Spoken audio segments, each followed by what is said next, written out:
uDouglas Thusini utholakale edindilizile esangweni lomuzi wakhe kwaMashu ngoLwesihlanu kusihlwa.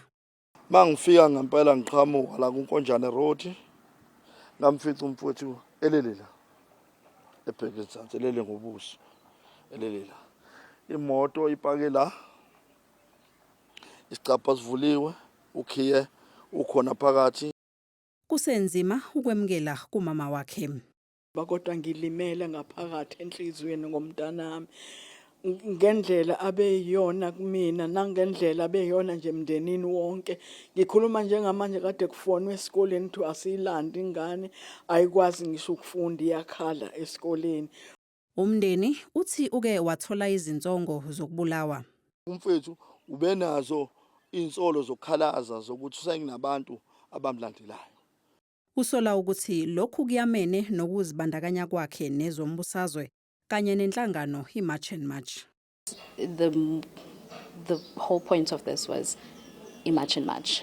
So ubulungisa for us would be finding the people that have done this and the perpetrators, but more than anything for his struggle to continue for lento le adeyilwela ukuthi iyenzeke.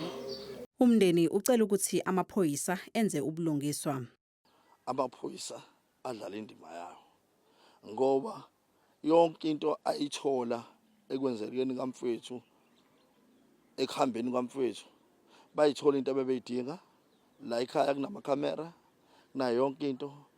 Siyacela kakhulu ngoba la maphoyisa kuthiwa PKTT awawona amaphoyisa agwazelayo, amaphoyisa kaMkhwanazi. Ithemba lethelele kubona. Ngiyacela kakhulu ningenzela umusa batholakala abenzi bobuba abamenze kona umntanami.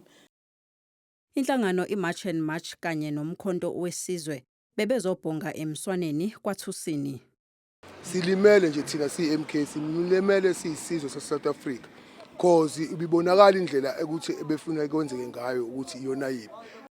Amalungiselelo okufihlwa kukaThusini abengakaqinisekiswa.